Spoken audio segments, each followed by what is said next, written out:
Welcome back to the world's first airplane show where the only citation is Wikipedia.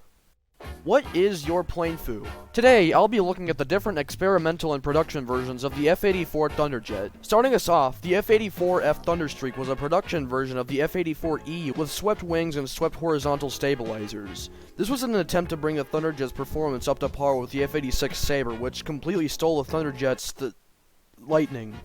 Sadly, this didn't work out, and the performance was only improved a small amount. While the Thunderstreak wasn't blowing anyone's mind, there was the RF-84F Thunderflash, which was made to compete for the most letters in the name of an aircraft.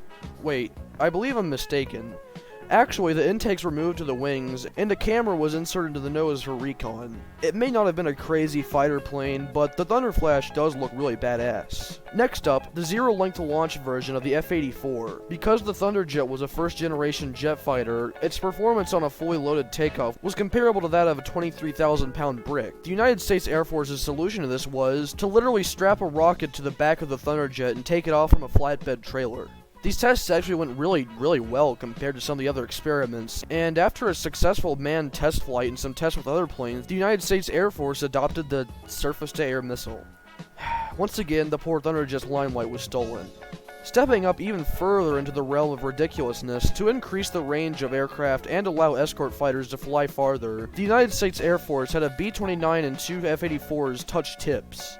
Wingtips, I mean. So they attached two Thunderjets to a B-29 and had them detach when needed.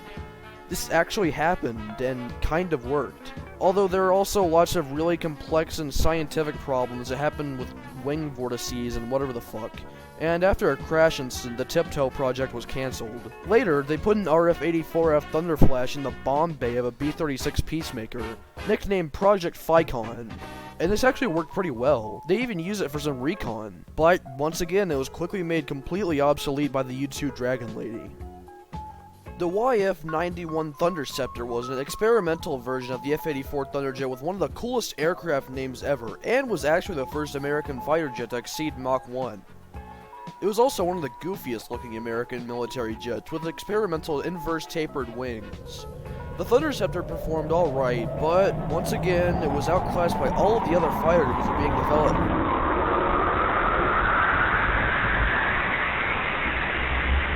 The fuck is that? Did they put a fucking turboprop in it? Why? In 1955, the United States Air Force put a turboprop engine in the F-84F Thunderstreak and called it the XF-84H Thunderscreech. You probably didn't think it could get much more ridiculous than Tiptoe, but the Thunderscreech was so bad that despite having the power to break the airspeed record for propeller-driven airplanes, it just couldn't. Because its propellers moved at the speed of sound, it produced a constant sonic boom which was literally so loud that it could be heard from up to 25 miles away. It would cause people on the ground to forcibly vomit and shit themselves. It even incapacitated a nearby soldier once and also gave an engineer a seizure. The project was plagued with issues and mechanical failures, and thus was quickly cancelled within just over a year. However, it has been awarded one thing, and that's being potentially the loudest aircraft ever built. I don't think the F-84 Thunderjet was ever actually a bad plane. It was simply a product of its time which was made quickly obsolete.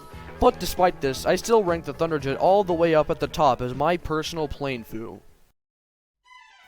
Now, this might be a little controversial of me to say, but I do have a good idea for the use of the Thunderscreech.